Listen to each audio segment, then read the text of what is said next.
Live everywhere. Daily Co's Radio on netrootsradio.com presents David Walton. Kagro in the Morning Show.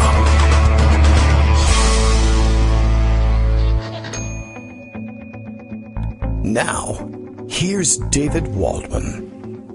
Hey, good morning, everybody. How you doing? It is Thursday, December 27th, 2018. We're back on the air live. No particular reason for it. I don't think anything happened while we were gone. There was a Christmas holiday, as it turns out. Did any of you enjoy that? That was pretty good. I don't know if any of you believe still in Santa Claus. I'm sure at whatever age you are at, it's more than marginal. And you will have heard that story already, of course. Donald Trump having, ruined Christmas. I don't think the family who was on the other end of the line when their 7-year-old daughter called NORAD to try and get an update on where Santa was. You know how they do that stuff. I don't know why that still works during the shutdown, but I guess whatever. NORAD certainly is essential employees. I don't know if the person operating the Santa switchboard really is, but it's obviously important to somebody somewhere, NORAD or wherever in the government, that we continue to, perpetrate this. Well, no, not hoax. I'm not going to go and say that. I mean, after all, Santa Claus is totally real. If you're listening, kids, be good. I'm not certain why that survives the shutdown, except other than it really, then that would cause anger. People would get all upset. My child still believes in Santa Claus. I want them to be able to track him with NORAD. I don't know. That's a really great thing. Yes, the military is tracking Santa's movements. I don't think they have any plans to shoot him down, nothing like that. It's just kids want to know where Santa is. The magic and mystery. Why isn't he like a vampire? He doesn't show up in mirrors, and he's not visible to over-the-horizon backscatter radar either. I don't know why that isn't just part of the myth, but I guess Dickens didn't know about that, and as you know, we only do what Christmas demands in America, only what Charles Dickens saw in England in the 1800s. I don't know. Not certain why he has such a grip on our Christmas celebrations, but he does. Anyway, but that would cause serious anger, and people then would be furious, Republicans probably, furious with the shutdown, and isn't that the idea, and it's supposed to demand action of people, but whatever, fine. I don't know how often we've run into that. The end of the year isn't the end of the fiscal year, usually by now. I wonder about that. I'm trying to think back how many times, if ever. I mean, the Trump era has been kind of weird. We may have had another end of the year and Christmas holiday time shutdown before in the past. I don't know. But they really perhaps ought to think about. Well, they're not going to change that. We'll get gun laws reformed before they change the Santa tracking. Anyway, you've heard the story by now. The 7-year-old girl called in. Donald Trump takes the phone calls. It's sort of a tradition for whatever reason. I guess tradition stretching as far back as NORAD. So it's not that big of a deal, I guess. Plus long distance telephone switching, et cetera, et cetera. Anyway, you call, and the president and first lady occasionally, I guess, answer random phone calls and lie to children about where Santa Claus is. Not the existence of Santa Claus. They just don't know where he is, but they pretend like they do. And this one girl gets I don't know if it's the first call of the night, last call of the night, only call of the night. And he says, still believe in Santa because it's 7. She's 7 years old. It's marginal. Weirdest thing about the clip, one, not really that he chose to do that. I mean, you are playing a role here, and I don't understand why he can't stay in the role, except he's a dotard. But 2, of course, as other people have pointed out, he lies all day long about everything. The one time we're like, it's okay to lie, sir. He's like, blah, blah, blah, the truth is there's no Santa. Oh, can't believe it. So he ruined that. Whatever. The family doesn't think that they ruined Christmas. They're all thrilled. They talk to the president. I don't know if they're huge supporters or Republicans or neither or both, but they don't seem too upset about it. And it's not a terribly upsetting thing, really, obviously. But the other thing that was odd about it, as others observed, he breaks into what is perhaps the most genuine looking and almost warm smile I've ever seen him display. And of course, it's because he's ruined Christmas for a child, and that warms his heart, or the cockles of his heart, as people used to say, even though I never really figured out what cockles were. But that's another story, and we're not talking about that, and it's really for the curriculum committee to decide whether or not we learn about that in school. Anyway, moving on to the rest of the agenda for the day, if there is one. It is December 27th. It's Kwanzaa. Happy Kwanzaa. I don't know how popular Kwanzaa... Did it? I can't tell whether it caught on or didn't. But for a while, we were all more conscious of including Kwanzaa in our Happy Holidays roundup. And then it sort of seemed to fall off the radar for me. But, maybe it was because it was more important to talk about whether or not police were shooting African Americans than what they were celebrating during the holidays. So, I don't know. I guess we had different and more important things on our mind. But it is Kwanzaa. Kwanzaa starts...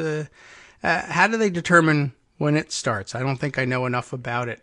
I grew up after they would have perhaps taught that to us in school. And so I didn't hear anything about it, although they could have told us about it. It was in existence, I believe. Anyway, we'll figure out, anyway, but it's like the second day. It started on the 26th. Does it typically start on Boxing Day? Does it share Boxing Day with the 26th, or is it a third, whatever it is? What's today's date even? I don't know, day rather. It's Thursday. So yesterday was Wednesday. So the last Wednesday in December. I never learned anything about it except that they have the candles and it's very nice, and that's about it. That and Rush Limbaugh will make fun of it. So I learned a great deal about it, obviously, in my background. I'll have to check that out. It's something that is on my Don't Be So White checklist for... I don't know. Let's make it next year. A New Year's resolution. I'll figure out what... I'm going to fail in that resolution horribly. But only one of many, which I will fail in. Anyway, we'll be talking to Greg Dworkin in a little bit, and he's already collecting his story. In fact, he's collecting Kwanzaa stories for me, so we can catch up on that. That's good. That's what we need, like a producer for. If I blow it off and say I'll learn about it next year or something like that, I'll never remember. So thankfully we have it here. Yeah, December 26th. Okay, so it's a set date, December 26th through January 1st. That makes sense. January 1st is a great ending date for that. Introduced in 1966, so we certainly could have learned about it in school, but that would have been a pretty quick move for my mostly white suburban school to have introduced that in say, the elementary level. But much more widely recognized and taught these days. And it's real because there's a Hallmark card section for it, if you had any doubt about it. So at least we have that. All right, we'll round up the rest of the news. Here comes Greg, and he's probably like, please stop with the Kwanzaa. You're killing yourself. Good morning, Greg. How you doing? Hi, how are you? I'm happy because it's Kwanzaa. Yeah, well, it's good to bring up some of my friends. I would like to acknowledge certainly it. Celebrated, Jeez. So it's nice. Yeah, I have to find like a more solid ground for acknowledging it, I think. I saw it on the calendar and I said, oh, yes. And then I neglected to learn about it. So now I will. All right. So anyway, so you know a little bit more about it now. Yes. A lot happened since the last time I was on the show, but that's often the case because things in politics here seem to work at lightning speed. I think, one of the big stories from yesterday, again, it was interesting for those of us who remember how the press used to handle George W. Bush and his fake turkey trip to Iraq, where he went to see the troops and he held a fake prop turkey, which was fine. I mean, it was really a good photo op. Yes. But the press described it as serving turkey to the troops, which is not what he did. No.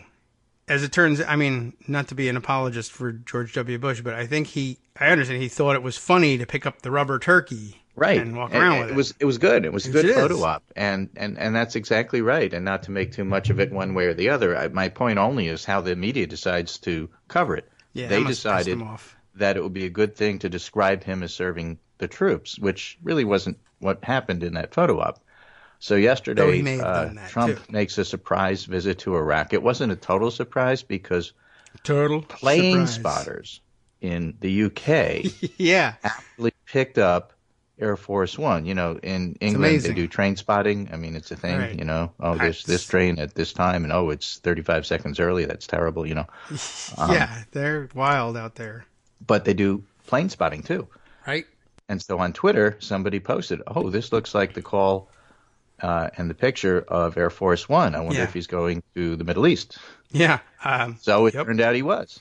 Yes. Apparently they were flying under a different call sign. I saw that tweet, and I don't know why they would do that, except, I mean, to fool you. I guess so. I'm sure it's operational security in some form, but I mean, usually there's a bunch of other planes around. But I guess they probably told Trump that if they did that, it would make the plane invisible. Maybe that's right. That's right. They had to, because he was totally scared, and that's what happened. He actually told people about that when he landed. Yeah. So I'm not worried about me. I'm worried about the presidency. Oh yeah, my wife too. But sure. I wasn't scared when it was all dark and you couldn't see and we didn't know what was going on. I wasn't scared. Yeah. But it was terrifying. And he has here said he is that landing he's in a war zone, and instead of saying to the troops, I'm here for you. Yeah. Again, it was all about him. So Ayman Mohyeddin from MSNBC tweets, President Trump spent 3 hours in Iraq. He lied about 10% pay increase to troops. He revealed classified identity of Navy SEALs because he took photo ops with them and selfies, which you're not supposed to do. Right. And he possibly violated rules against political activity on a military base. Because while he was there, he was touting his wall and immigration policy. Yes, and he had help in that. All the troops were violating the policy as well. Yeah. So anyway, so there was that. But thank you. Again, the hope. What's that? I said, but thank you for your service. Thank you for your service. It's just, it's interesting I understand to see that the press tried to deal with this long-awaited presidential pivot and just work hard, sweating, shaking with the effort of just trying to normalize him. It's just so amazing. They still try to do that. Yes. Well, they were in an audience, at least part of the audience was very excited to see him. And so they went into rally mode, oh my God, we might get beat up if we, aren't enthusiastic about this. And after all, it's hard to know. I mean, you have Ayman Mohyeddin who actually, is citing the facts. Well, they quickly lie or cite all the lies. Once they get to the filing center, they're happy to do all of that. Yeah, but you have Terry Moran from, I guess, ABC saying just, what a wonderful thing that he was here. It's just so heartwarming. And, it's the most one. All right, yeah. And you go, stop. Would you just stop already? I mean, it's clear that Trump doesn't do anything except for his own benefit. He wasn't there for the troops. No. He was there to get rid of the headlines of, do you know that he has never visited the troops deployed in theater ever? And he's the only president to do that since... pretty much. And so the troops are happy to see him. It was a good thing that he went. And that can be true at the same time that you can point out that he lied about all this stuff. His motives are suspect. And his execution was pretty bad. Yeah. I will credit him for one thing, barely, which is he was reading headlines on Wednesday. He sucks. He never goes to visit the troops. He's the worst. He's an irresponsible president. He hates the military, And then they brought up that made people say, oh, yeah, by the way, I've been holding on to this other story. Now would be the time to mention it. We found maybe the podiatrist who wrote him what might perhaps have been the garbage excuse that kept him out of Vietnam. So that's kicking back up again. So then he said, damn it, I order you to take me to Iraq right now on Air Force One. Let's go. Right. Since logistics of moving a president to a war zone like Iraq do take a while, it probably wasn't an impromptu, spontaneous decision on Christmas morning or New Year's Eve morning, whatever day he left. And that probably actually took place a bit before then. But not much before. The day before. I don't think everybody. Maybe that's why they were flying under a different call sign, because they didn't get to do the usual logistics. But it seems to have been a very quick turnaround. So my credit to him for saying, "Look, I got to fix this," and I'm sure they got pushback. We need 3 days. I give you 1. I'm going, and so you get a thing done. And I'm sure his fans loved that, except the fans are committed to the fiction that Dinesh D'Souza is trying to circulate. No, this was planned for a long time. They had this in the works. He didn't. He was supposed to be in Mar-a-Lago, etc. But so partial credit for just saying, damn it, I'm going to change this story right now. I'm going to get up and go. Well, that is the one thing he is very good at. He is very good at manipulating the media. Yes. He tricked them into believing that he had a handle on this whole thing. But, yeah, so he gets up and goes, and I guess it just, although, like I said, this now highlights how many times he could have gone, but instead went golfing. He's great at ordering, we're going to play golf on at the drop of a hat, but not visiting the troops. Now that he knows how to do it, he still won't do it. The whole point I guess I was trying to make yesterday was that this doesn't change anything. Not much. I mean, he did this. You can give him credit for this or not credit for this or whatever you want to do. It doesn't change anything. He still is the same person he was before this 3-hour trip. That's how much time he spent there. I see. In addition, by the way, he also violated a protocol because he didn't get a hold of the Iraqi prime minister. Yeah, well, he was busy. So we own the country. I don't need to ask him permission. We just come into our base, say hello, and leave. What's the problem? Right, I own that base. It's mine. I might even build a hotel on it. That's true. All right, all those things. But it's important, to build up the whole idea that everybody respects us. Yes, everyone loves us because we respect everybody else and love everybody else. That's how it works. Yeah. Well, yeah, there was a lot of foolishness going on. There's also, like you said, shouldn't have been any political activity mixed in there. A lot of the troops apparently very excited. Trump supporters brought out their MAGA hats to get signed. That's fine. Well, apparently it's not. But, you're not supposed to do that, but that's the least of the issues with Donald Trump. Possibly. It really is. I mean, I'm not going to pick on the troops. Let's just say that we'll just say Trump is not worthy of that kind of attention. Yeah. And then he's going to come back, and everything is still the same. The place is still shut down. He has no idea what to do about it. Right. Nancy Pelosi said, steel slats, beaded curtain, whatever. Right, yes, great one. I'll see you on January 3rd. Yeah, and word is that, this was sort of a no-brainer, but January 3rd, once all the initial business is taken care of, the Dems in the House will probably drop the same language that they voted on the other day, no wall Continuing funding. CR. They're not going to solve the whole thing, but they'll do a CR for more negotiation. Yeah. Which I think is what the Senate passed by voice vote. Yes. So they'll just put that back on the floor. The House will pass it easily. They passed it the first time under Republican control. Now there's a majority Democrats. There's no issue. And they'll kick it back to the Senate and say, go ahead and reject the bill you passed by voice vote last time if you wish. Or accept it and send it to the president for his veto, and then we'll see what happens. Yeah. Ultimately, we'll see what happens. If Trump says, well, I'm going to keep it shut for the next year, you can just override him, and maybe you should. Yeah, well, that's what it's in there for. You love the Constitution, don't you? Yeah, well, there's process here. Yeah. So, all right, well, that's, I guess that's our next move. For the moment, there's no plans to, reconvene Congress to try again between now and then. So we're shut down until the 3rd at minimum. There's nothing to try. I think the media finally have realized that you really, and to be fair, you can't blame the Democrats because they don't have the majority in the House. Always. And to be fair, you can't even blame McConnell because how do you negotiate with the wind?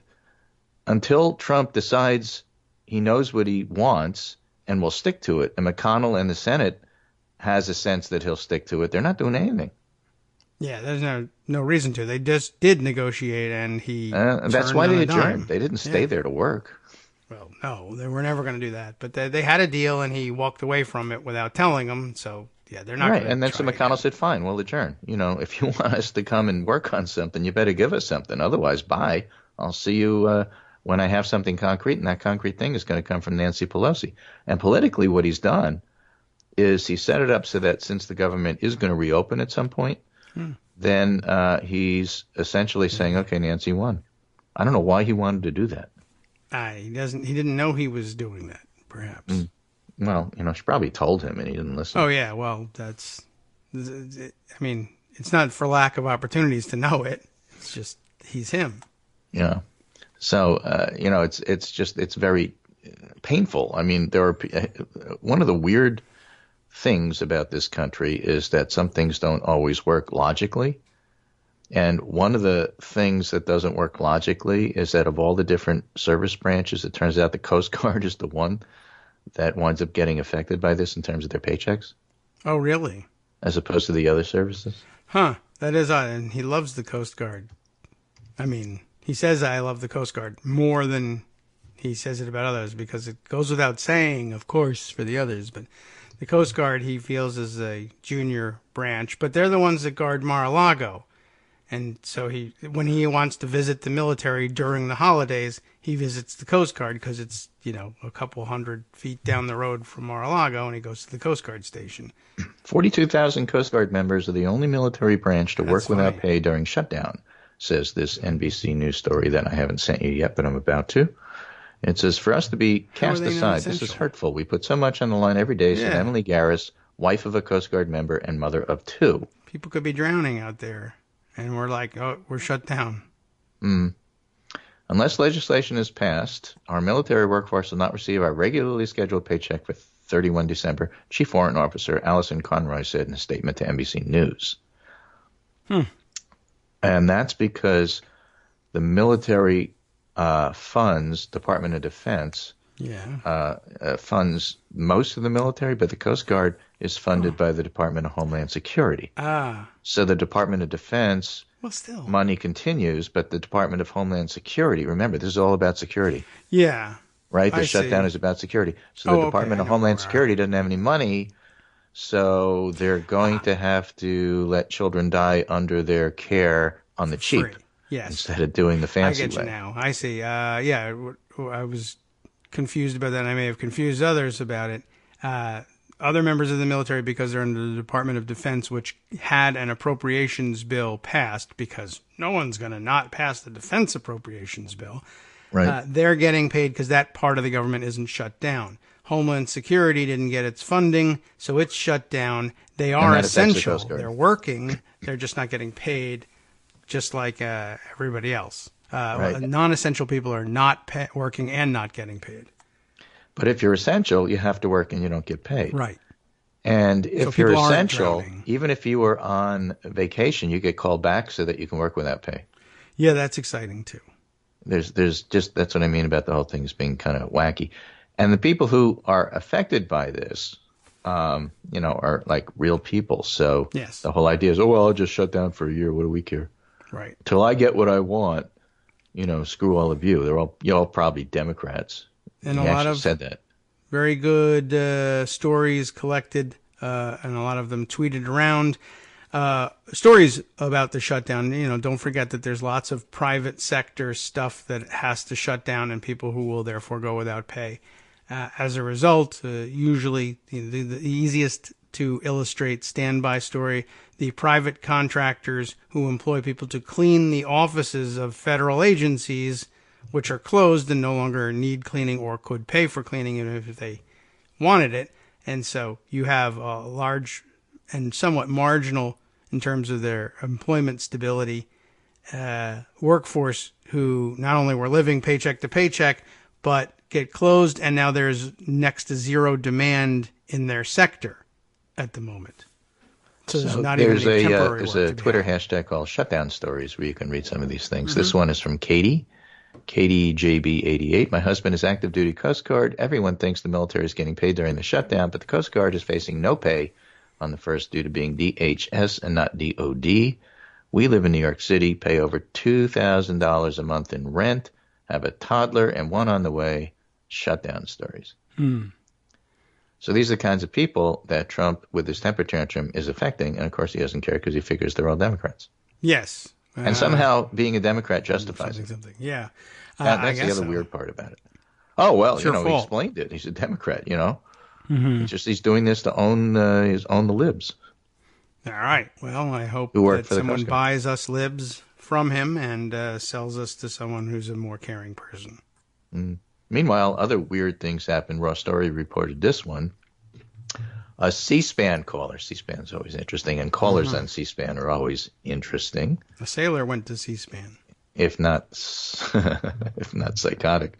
A sailor went to C-SPAN. C-SPAN caller, I support Trump shutdown because it's getting us closer to the second coming of Jesus. On C-SPAN? Yeah. Well, C-SPAN would probably cover that. Yeah, well, it's but neutrally. Yes. They wouldn't take sides when the rapture came. Right. That's the nice thing about C-SPAN. Christians call in on this line. Right, and damned called in on that line. Not taking sides here, just letting you know you're going to hell. Right. That we call that the hotline. You call there.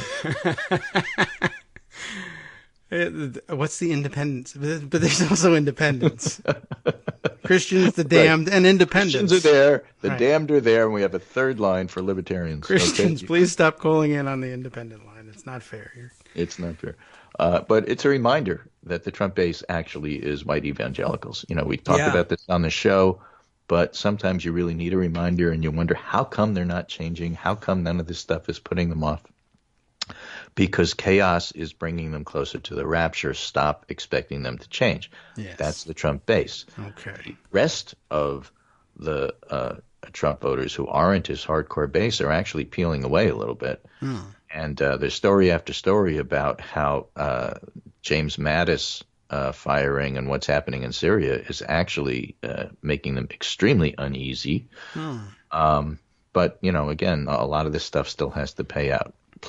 Yeah. And we still have the Mueller stuff to come, which is going to come in the new year. Well, that could be rapturous if it's not necessarily the second coming, but that may take a while. Yeah, I guess threatening nuclear war, etc., that could get us perhaps closer to the second coming as well. But it's good that they measure things this way. We'll come back for the second segment after this 2-minute break. It has nothing to do with Jesus, but if you prefer to think of it that way, I won't object. We'll be right back. Hi, it's me, David Waldman, your host for Kagro in the Morning, with a brand new interruption, though it's still aimed at saying thank you to all of you who are supporters of the show. We've made a lot of progress. When we first started this campaign, fewer than 1 in 25 regular listeners were donating to help keep us on the air, and now that's down to about 1 in 15, but we've got a long way to go. Remember, it won't take much. Our average monthly donation is currently about $7, for which you're getting 2 hours of great news and entertainment 5 days a week. What's that, 70 cents an hour? That's a pretty good deal. But as a wage, well, I think Democrats would be against that. But if we all put our 70 cents together, or even half of us, that'd really be something. And my kids could go to college. Now, that's not all on you. But remember, patreon.com, Patreon.com, is there to make it easy. You can find us there by searching Kagro X, or David Waldman, or Kagro in the Morning, or even Daily Coast Radio in their search box, and you'll be right there where you need to be to make easy, recurring monthly contributions to support our show. Once again, thanks so much for your continuing support. Welcome back to the show. We're back here with the Kagro in the Morning show here on Netroots Radio, and having a small laugh in the background here. The C-SPAN story continues to amaze, Greg has sent me the story. Well, here's the transcript. Yeah, okay. Right, a guy from New York City calls in, and they're talking about the shutdown, and he says to the host, from New York City. Right, John McArdle, the guy's from New York City, and the caller's name is Scott. And Scott says, hi, it's Scott, first time, long time. Okay. I don't really have a solution, Scott began, but I'm in support of this shutdown because I'm waiting for the second coming. We just celebrated the first coming, but Jesus is coming back, and as crazy as the government is, it's getting us closer. Now the solution to having a bill pay for the wall, Trump can do this by going after every business in America that got a tax break if they have any ties to any sister or baby companies off of them that have hired illegal aliens in the past. What? Yeah. And McArdle, the host, says, I got your point, Scott, and then cuts him off. Okay. It's not much patience. And he doesn't look like a friendly guy, to be honest, in this picture. McArdle, he's really, he looks a little bedraggled, actually. Well, listen, if you got calls like this all day, you'd look a little bedraggled, too. I don't know whether he's intentionally growing this facial hair or what, but either they've had him on the air since the beginning of the shutdown and he's getting tired. He's got little bags under his eyes. And usually they're like unflappable, or at least in the classic way. Who is that long? Is he even still around? Their original longtime host. And I mean, you could set a bomb off under him, and he would just say, he wouldn't thank move. you for your call. Right. Yeah, I mean, it was admirable in a way, although boring as hell. It's like they have air traffic controllers working this thing. But he showed a little something there. McArdle did. You think you're of a different show. This is not a religious program. Interesting. Was that Steve Scully? Was that? I can't remember the guy's name. Me neither. They always do have three lines, though, right? They have the Republican line, the Democratic line, and the bewildered line. Yes. You're supposed to call in on the right one, and they'll cut you off if you called in on the wrong one, because they want to give everybody a chance and be fair about it. But I think they should just do the bewildered line, because those are the most fun calls. Yeah, right. I mean, that's usually where the wackiest ones tend to come in, or the least explicable ones. The weirdest ones, of course, are the Republican lines, always. So other things that happened just that are worthy of mention. By the way, MSNBC topped Fox News in total viewers during the week of December 17th for the first time since 2000. It turns out Rachel Maddow's show is higher rated than Hannity's show. Well, that's a sign of something. So MSNBC is rising while Fox News is falling. CNN is doing fairly poorly.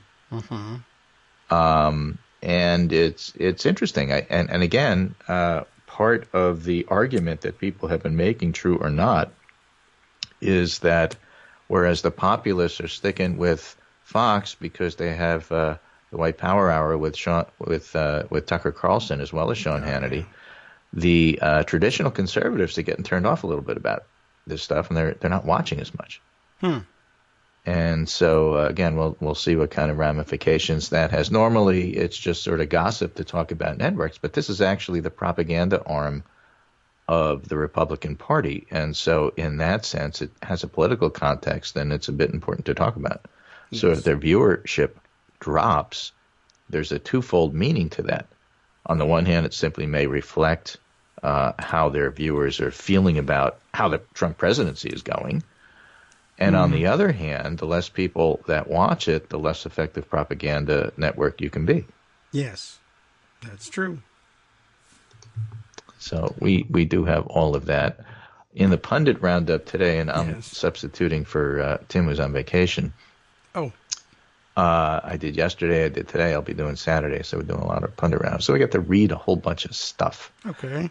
And here's one from the Huffington Post and YouGov. They did a poll of the shutdown. Okay. And we know how everyone, including all of our listeners, love polls. Can't get enough of them. Right. And you thought you weren't going to see any more polls now that the election's over, but no, that's not true. We still have polling. You forgot polling. Yeah. So everyone in Washington gets negative marks for the shutdown, but the Democrats fare comparatively better than the GOP. So if the question is asked, do you approve or disapprove of the following group's handling of the partial government shutdown so far? And you ask all Americans, they have a 22% approval of Congress as a whole and 55% disapproval. Republicans get a 26% approval, and Trump gets a 36% approval, and Democrats get a 36% approval, and your representatives in Congress get a 35% approval. So on the whole, you don't like Congress, you like your representatives a little bit better. Right now, Trump and Democrats are getting about equal approval. But when you look at disapprove, Trump gets a 50% disapprove, Democrats get a 45%, and Republicans get a 55%. So it turns out Republicans are getting a bit more of the negative numbers. Now, these don't prove anything one way or the other. They will obviously change if and when the shutdown goes on. But the starting point here is not to blame Democrats. I guess that's the point of the poll. Okay. That I take away from it.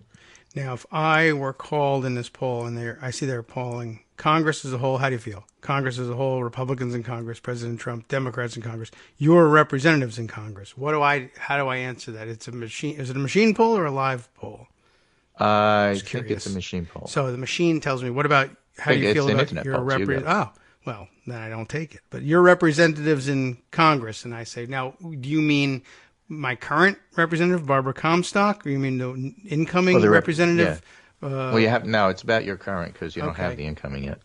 Okay. I mean, you don't have Wesley yet. What's the point of asking me how I feel about Barbara Comstock? To get an idea of how you feel about the shutdown overall. I guess so. Not so much her. She's just the vehicle. Once she's gone, it's over. So good. And then we have some great comments that go with this. For example, they collected comments and posted them here as part of this thread that Ariel Edwards-Levy, the pollster reporter, did. And the first one she picks is, Colonel Bonespurs, the bloated orange pimple in our White House, wants to waste billions of our tax money, and the Republicans won't oppose his stupidity, but the Democrats will, so we won't sign what's necessary to keep the government operating until he gets the wall money to flush down the toilet. I wonder what line C-SPAN would have taken that one on. Yeah, that's a good question. Right? and then on the other side, a bunch of unnecessary government workers get sent home. Unnecessary, like the Coast Guard. Yeah, right. A bunch of unnecessary government workers get sent home because Democrats don't care about security, like the Coast Guard, and want to flood the country, like the Coast Guard, because like they're in the water. So they know all about flooding. Mm-hmm. They want to flood the country with illegals that they want to turn into Democrat voters. Yes, and Coast Guardsmen. Right, and Coast Guardsmen. So weird things. Sounds like a good, fun, fair thing to do. Right, so instead of opening up a fortune cookie and adding in bed at the end of every one of the fortunes, you should just add like the Coast Guard, because, with every comment they make, they show that they really don't understand anything about what's actually happening. Yes, and I keep forgetting what's happening too. All right. Right. And I'm just, Ariel Edwards-Levy is one of my favorite reporters. She's great at punning. But her pinned tweet is quite relevant. She says, my favorite thing about poll stories is that its entire beat devoted to the idea that what the public thinks truly matters. Well, someone out there thinks we know that's not necessarily the case, but I love the fiction. It seems like something you'd have to tell yourself every day on that beat. Okay. Yes. Bill Harnsberger, Bill from Portland, Maine, Bill in Portland, sends us this from AP. The two major blocs in the Iraqi parliament both condemned the visit, likening it to a violation of Iraqi sovereignty. Well, that's because you didn't ask, and they didn't want you, and you went anyway. And, it's, so not only do you wind up showing up lying, telling everybody about how scared you are, doing inappropriate politicking, and then leaving, you also create an international incident. So pretty good for 3 hours. That's really, to pack that all in is remarkable, and it's a pivot. Yesterday is the day that he truly became president. Today is the day we talk about it. Yeah, I suppose. That's that's rather unusual, to say the least. Right. We have the stock market to talk about. What goes down must come up, and what goes up must come down. Yes. And so it's been bouncing all over the place. It's going to be especially volatile because there's less humans and more robots trading these days. True. And robot traders just instantly react rather than thinking about what they're doing. So you have the market plunge 600 on Christmas Eve, and then you have it go up 1,100 points yesterday, and who knows what they're going to do today. And, all of this is happening in the background of Trump having two major issues. Now, it's already down 270 points today. So awesome. The idea that yesterday just took care of all the problems is something Trump would think, but nobody actually thinks that, certainly not on Wall Street. Right. And Trump is in this odd situation where he has to have a good stock market in his mind and build that wall in order to get reelected. Wall Street. It's all of a piece. Right, exactly. We have a caller on the once robot upon a time, line, there really as a was a matter of wall fact. on Wall Street, which Yes. is why it's called that. But that was, It's some easy enough to know name-wise. centuries ago. Very But the creative whole people. idea that he will push it because he needs it, and it's all about him, makes it very difficult to see exactly how the shutdown ends on his doing. People say, well, Congress is never going to override Trump, just the way they say they'll never impeach him. But you know what? I think it's going to come to that. Okay. In both cases. I think they're just going to have to because they don't want to, but that's the only way to get anything done. I wish they would. I think the override for the shutdown will come first. Yes. But, how is it going to work that Trump is going to agree to do anything useful? He just doesn't see it as in his own interest, and so he doesn't want to. Of course, he was elected to be president of the country, not president of Trump org, but he doesn't see it that way. Okay. Yes. And that's probably the main reason why I get so annoyed with media when they try to normalize him, which of course is a huge mistake. One of the tenets of dealing with authoritarianism is to not see the small things, like him going to Iraq to see the troops, this tiny little bit of normalization, as somehow representative of the whole. Don't be distracted by that. Oh, please don't. And the whole normalization of Trump when he does stuff like that is just incredibly annoying because he hasn't changed. It's still all about him. Yes. So, you know what? I think I've got a bunch of stories in the pundit roundup, but some of them are local. Some of them are like interviews with Gretchen Whitmer, who's coming in as Michigan governor, about the sexism she had to put up with during the campaign. Oh, things like that. Some of it is talking about moves and maneuvers to look at primary stuff. Armando's always interested in that. This one particularly is from The Hill, talking about the fact that there's a political battle among New Hampshire Republicans about whether or not to endorse President Trump in the 2020 presidential election, which would be a breach of usual practice. Yes, to say the least. Typically, they try to stay neutral so that the primary means something, so that they can stay first in the nation. And the Trump people are saying, no, we have to support him because you have to support him because you have to. I didn't realize that was what they meant. Trump supporters in the state are trying to repeal the state's decade-old neutrality clause that keeps both parties neutral during the primaries. And veteran political reporter Paul Steinhauser argues that not all Republican leaders are supportive of the effort. There's a lot of Republicans up here that are nervous if the neutrality clause is gotten rid of, if it's repealed, and that if the state party does back a president in the primary, they're worried that New Hampshire could lose its very cherished for 100 years first in the nation primary status. Why? Money. Yeah. There's a lot of money at stake in New Hampshire for keeping the primaries competitive. Having New Hampshire first, he says, is something that is jealously guarded up here, and one of the reasons is financial. All the campaigns come up here. They spend a lot of money. It gets a lot of notoriety. It's a very small state. Yes, and I'm sure it's huge to them. How interesting, though, that I don't think they have that much to worry about. I mean, honestly, if I bet they could get away with it. South Carolina is going to try to get rid of the primary altogether so as not to embarrass Trump. Oh, well, there's a lot going on in the background to try to not embarrass him. But I doubt very much that the Republican Party at this point, I mean, what would happen? Say they endorse, right, and up in the New Hampshire Republican Party. And then what's the point of going? I don't know. But the Republican Party isn't going to endanger I don't think is going to be the one that revokes their first in the nation status. How would they explain that one? Because you backed Trump, we're taking away the first in the nation status. Trump would go wild. Interesting. Why should anybody go up there and cover it? We all know what's going to happen. Why don't we just spend all our time in Iowa? Why don't they? All right, they'll just steal money they'll steal gold out of Fort Knox and give it to New Hampshire. I don't really know why. I mean, I understand why it would not be a competitive primary as a result, and why they would lose a lot of money. But the fear that the Republican National Party would say, yeah, no more New Hampshire. There's a lot of pressure to get rid of Trump. New Hampshire as first in the nation anyway. That's true. That is something they constantly deal with. Anything that puts their finger on the scale and makes it even more difficult, it's got to be a little nerve-wracking for them. I guess.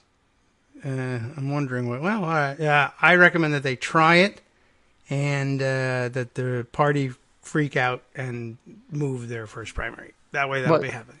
I'll be glad. This gets back to the whole theme that Trump's. Besides, it gets us closer to the second coming. Yeah, but the idea that Trump's base of support is so totally solid that all these stories about people peeling off just aren't true. Well, if that's the case, why are New Hampshire Republicans fighting about the primary? Why are South Carolinians fighting about the primary? These are supposed to be states that are like totally in his pocket. But that's not what we're seeing here. Yeah. Well, it's complicated. Up in New Hampshire. Small state, everybody's in the legislature. I would just continue to suggest that Trump support remains complicated and not a given.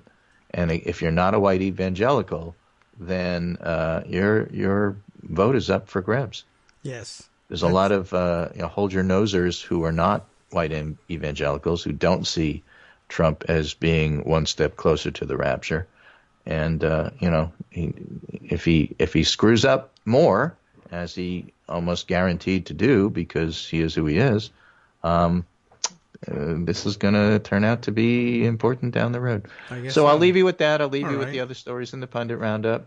There's an interesting one that the New York Times the Washington Post put together, a really fascinating story, a really lot of hard work done to put together a story of the 4 million children enduring lockdowns in the last school year. Yes. Which left many of them traumatized. Not the story. And Robert Schlesinger has a great think piece here, also from the Pundit Roundup. Trump doesn't care about governing or being reelected. He only cares about being popular with his base, which really puts a nice bow around the theme that we all know. We know he's not governing for the rest of the country. But he has some interesting quotes and interesting observations. For example, he says, we live in communities where most of our manufacturing jobs, he's talking about the Republican base in the Midwest especially, have been shipped overseas. Opioids are ravaging our communities. Our families are coming apart, they added, according to Whit Ayers, who's a Republican pollster. And we're faced with a choice between a man who said he'd help us and a woman who called us deplorable. What the hell did you expect us to do? But while damn the other voters full speed ahead worked against Clinton with, not to mention James Comey and Vladimir Putin's fingers on the scale, it hasn't produced much beyond thrashing and smashing in office. Is it likely to carry Trump to victory again in 2 years? It's either rewriting the rules of politics or it's spectacularly self-destructive politically, and early signs point to the president getting burned by the Trumpster fire he has so gleefully stoked. Of course, that's my position, and therefore I think it's a wonderful article. Okay. Well, that is interesting. The prose is entertaining as well. What so gleefully we stoked by the twilight's last gleaming, I guess, is the next line. Bombs bursting. Yeah, well, there's certainly some of that. Okay, well, that gives us plenty to consider.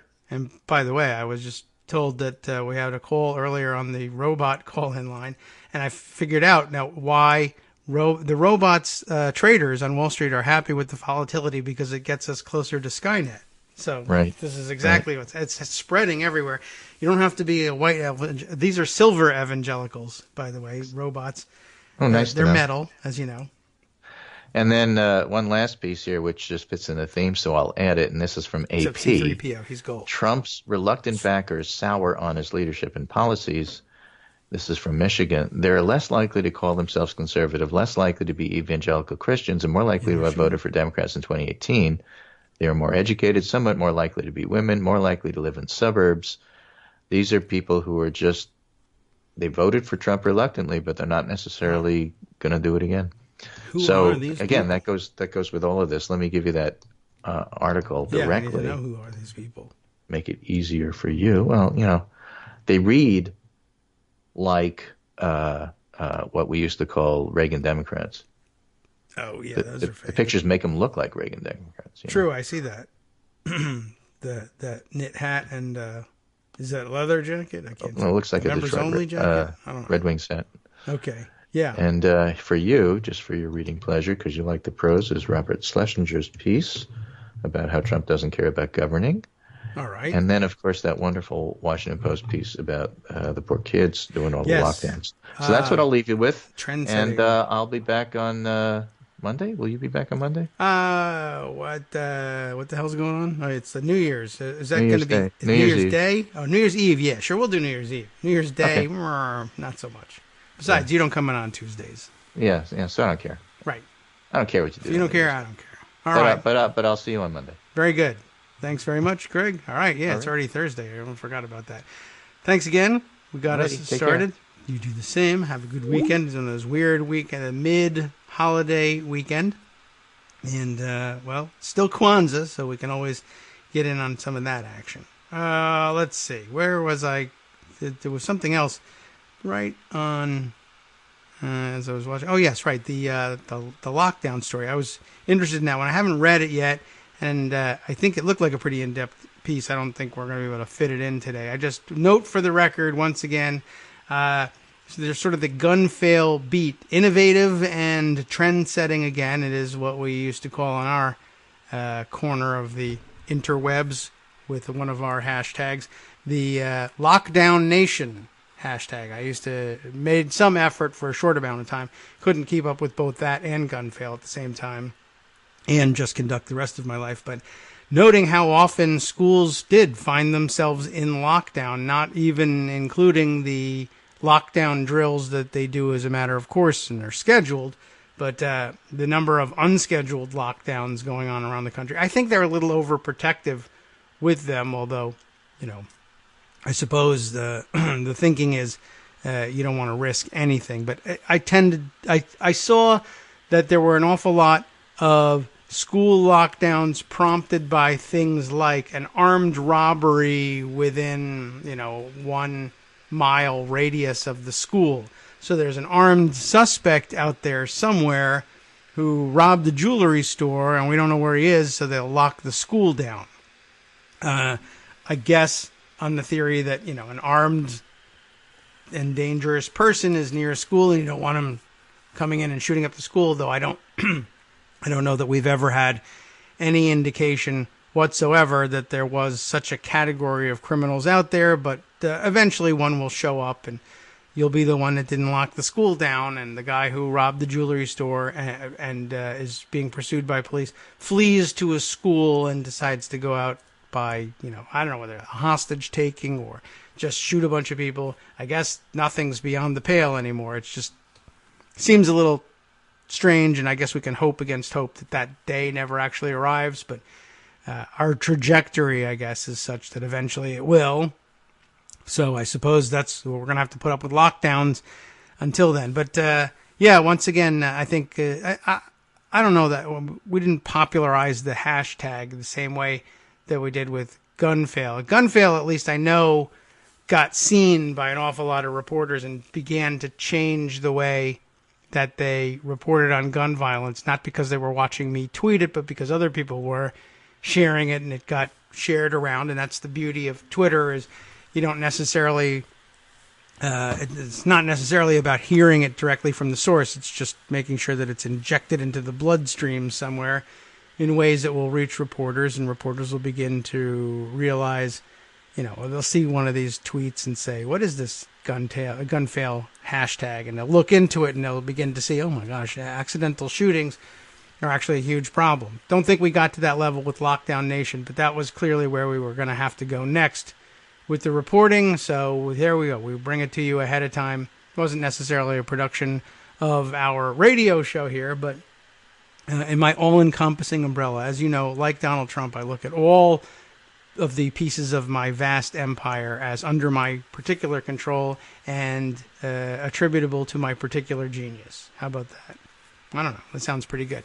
My laptop doesn't sound all that good at the moment, though. The fan is blazing away and giving us a nice background hum, but I hope that it's not coming out through the... Figuring the likelihood of streaming that and having your very finely attuned computer speakers pick up on that is probably not creating too much of a problem. All right. There's lots to look at here, and no telling which ones we'll have time for and which ones we won't, but there's a lot of interesting counter narratives out there for us to add on, to toss onto the fire, I guess. We're coming up on the second break, our 1 minute break at the top of the hour. And let's see, what can we throw in there? Here's a relatively short one here, although I'm not clear on, well, how long is the piece here? Let's take a quick look. An update on the situation in North Carolina's 9th District. I see a tweet here from Equality North Carolina pointing to a North Carolina Policy Watch entry here, which neither of which am I familiar with. I understand from the name what Equality North Carolina is going to be all about, but Policy Watch I'm not familiar with. Federal prosecutors knew of Bladen County voting allegations but took no action, leading to the North Carolina 2009 election fraud. The Policy Watch piece that is linked here, let's take a quick look at it before our break comes up. Documents reveal apparently federal prosecutors knew of Bladen County voting allegations but took no action. Joe Killian is the name is on the byline here. NC Policy Watch, stories and voices that matter. Well, that's good. It's a nice way of from the project of the North Carolina Justice Center.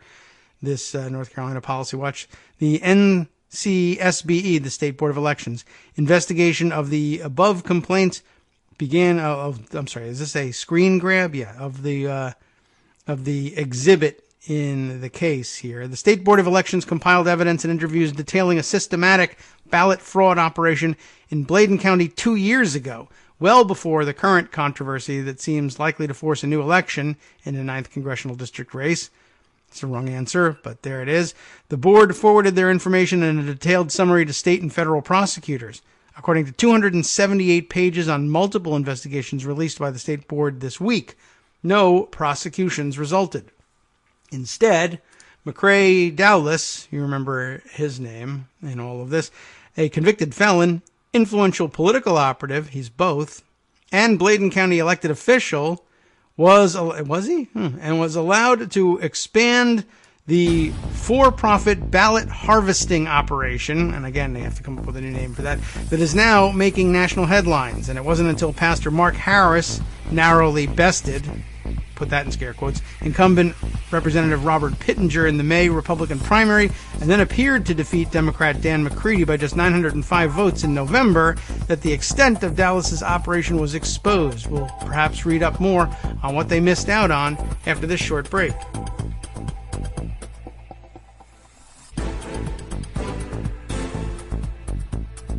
Welcome back now to the Kagro in the Morning Show here on Netroots Radio. Let's continue with taking a look at the North Carolina story here. The State Board of Elections and Ethics Enforcement, as you know, refused to certify the election despite continued pressure from the state Republican Party to do so. I wonder if that ends up being better or worse. Anyway, calls have continued to mount for a new election. I think, of course, the answer is you disqualify 906 of Harris's ballots and just say the guy who we don't have evidence is cheating this way gets installed as the winner. But okay, apparently they're not going to go for that down there. Some of the state's most prominent election watchdogs say it should never have gotten to this point. That's the key part of this story. Allison Riggs, I guess that's one of the most prominent election watchdogs, a senior attorney with the Southern Coalition for Social Justice, an organization that has taken a lead role in representing disenfranchised voters in lawsuits that have repeatedly led to laws and redistricting maps being struck down in court. The board's recent release, which documents just what it knew and communicated to prosecutors about Dowless's operation, showcases just how much politics have come to trump, lowercase t, trump evidence, get it, in the way such cases are handled, she said. This is a huge failure of our criminal justice system to protect voters, said Riggs. Since 2016, they have had information about criminal activity affecting thousands of votes, and instead, the U.S. Attorney's Office has concentrated on 19 non-citizens who made a mistake in voting and gotten one plea where he said, I made a mistake, I thought I was good to go. Interesting. So there you have it. There's more to it. We'll read more. But remember, I want you to throw back for a bit here. Remember, this goes back to like the George W. Bush days, and I'm sure probably before then too, but it was most clearly highlighted because they caught them red-handed, making sure that their selections for U.S. attorneys around the country were dedicated to the proposition, to borrow from Abraham Lincoln, because he's a Republican, dedicated to the proposition that not all men are created equal, and neither are all women, and in fact we should be trying to block the darker skinned of them from actually exercising the franchise. I think that's what Lincoln was all about back in the day, but maybe I misunderstand the man. Anyway, remember that they were being hired on the basis of, or retained once hired, they were being retained on the basis of their willingness to agree that it would be made a priority for U.S. attorneys around the country, including their own offices, that they would be looking for A, ways to prosecute Democrats in particular, and B, looking for evidence of voter fraud being perpetrated by Democrats in particular, so that they could undermine the integrity of America's elections that way. And I'll bring this point up. I'll bring it up in this context. Don't, for God's sake, I don't think any of you listening have any inclination toward letting Karl Rove rehabilitate his image in the shadow of the enormous and slightly different kind of disaster that Donald Trump is versus the George W. Bush era. But he's actually spent some time in the past 2 years trying to distance himself somehow from the Trump debacle and hold himself out as some sort of as some sort of never Trumper. But the chief underlying problem with the Trump administration, such as it is that it came to exist as a result of an active, program of active measures to undermine the integrity of America's elections. That's exactly what Karl Rove was trying to do when he was in the White House. It's just that he wasn't, as far as we know, involving the Russians in it. He simply wanted to have domestic terrorism be responsible for undermining the integrity of America's elections. Prosecute Democrats wherever possible. Find those instances of voter fraud that we can find so we can make claims that there are, in fact, millions of such votes. And that's been key to Trumpism ever since. I don't know why he thinks he can disclaim responsibility for that. So here's one example of exactly that. And it's being continued 10 years down the road by who? By the very next Republican administration. One of my chief complaints about all of our reaction under the Obama administration and the Democratic Congress that we enjoyed for a short period of time after the 2008 and then the 2010 elections ending it. But one of my chief complaints was that it seemed like Democrats in Washington weren't responding to the very clear signals that I was perceiving that something had to be done here, that defeating Republicans at the ballot box in 2008 was not enough. First in 2006 and then in 2008 with the presidential election, not enough. And although it became the official policy of, well, we don't look backward, we look forward to the future, and it was great to have the Affordable Care Act and all of that, every other time that we're asked to multitask, we always say we can do it. And it bothered me then, and as you can see, it's bothering me now. My argument was always, you are taking a tack that virtually guarantees that this is nothing more than a temporary reprieve from Republican criminality. You are going to have not only more of it, but it'll be Republican recidivism. The very same people will likely make their way back into government and do the exact same things, which should come as no surprise to anyone. Of course, one of the ways to prevent specific Republican operatives, individual operatives, from coming back into government and pulling the same tricks is to use the tool of impeachment to remove them from office the first time or impeach them after the fact, if necessary, and bar them from office. Don't forget that one of the punishments available, one of the remedies available under impeachment is barring an individual, an impeached and convicted individual, from further government service. And gosh, that could have been useful in a number of instances. Just a few that come to mind, of course. Well, there are a number of repeat players as between the George W. Bush administration and the Trump administration, but this goes a way back. I mean, my classic example here is always Elliott Abrams. You can't get rid of this guy. What if you were able to pull the plug on Elliott Abrams's government service last time? It would have been fantastic. Meanwhile, the same program is underway here. The U.S. attorneys under George W. Bush are continuing the policies of, the U.S. attorneys under Donald Trump are continuing the U.S. attorneys and DOJ's illegal and unconstitutional program of activities begun, or at least highlighted to the public, under George W. Bush. Karl Rove's own program is still in operation here. Now I'll get back to the rest of the article. I had to take that time out for commentary. So again, what sparked all of this is that they find out in the U.S. Attorney's Office in 2016 that the absentee ballots are being collected by Dallas again, and either the Democratic votes are thrown in the trash, or in the primary, Republican ballots are being filled out for empty ballots are being filled out or requested on behalf of people who have no idea, and then collected and filled out on behalf of whoever's hired Dallas, and it's changing the outcome of elections. And the U.S. attorney knows all about it and says, yeah, but they're Republicans, essentially, and decides to do nothing. What do you know? Bob Hall, former executive director of Democracy NC, Democracy North Carolina, is still active in investigating and filing complaints related to ethics and elections. He said Robert Higdon, appointed last year by President Donald Trump to serve as U.S. attorney for the Eastern District of North Carolina, has followed the Republican Party line on election fraud.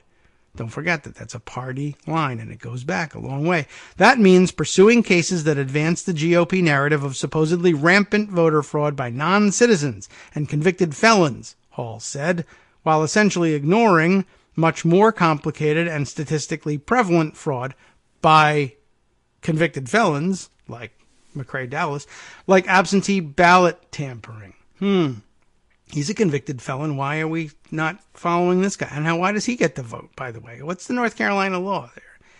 If the election rigging operation in Bladen County looked like it involved a group of non-citizens voting, Higdon would have deployed the FBI in a heartbeat, Hall said. Imagine what his office would have done if it had reports of white conservative voters being victimized by multi-year ballot stealing operations led by black operatives. Instead, the reports his office received from the State Board of Elections pointed to the reverse scenario, which wasn't Higdon's priority, and why the FBI only recently got involved. Why are we not getting Higdon fired here? Earlier this year, Higdon's office issued subpoenas on behalf of Immigration and Customs Enforcement, ICE, to the North Carolina Elections Board and more than 40 county boards in the eastern third of the state. The move led voting rights advocates to ask why federal investigators and prosecutors seem to be concentrating so heavily on non-citizens when so much evidence of absentee ballot fraud had been served up for years by the State Board of Elections. From what I've picked up, the political agenda of the U.S. Attorney's Office is clear. They're not supposed to have one, but they do, and here it is. Their priority is from Washington down, just as George W. Bush and Karl Rove wanted it. And, by the way, Hans von Spakovsky and what was the other guy's name? I can't even remember all their names. What was the guy's name that had the most ridiculous? Well, Hans von Spakovsky is among the more ridiculous names. But there was another one whose name was like Schlack. I can't even remember what's this guy's name. Maybe you can remember. If I had a staff or more commercials, I could look him up. But anyway, Schlossman, that's it. Bradley Schlossman. Wasn't that his name? I think it just popped into my head. Okay, let's see. So from what I've picked up, the political agenda of the office is clear. Their priority is from Washington down. They have more of a political agenda as to what is going to take priority.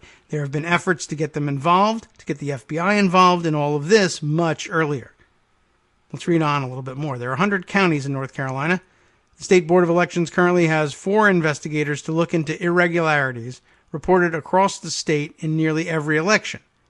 A 5th investigative position exists, but is currently unfilled, a board spokesman confirmed this week.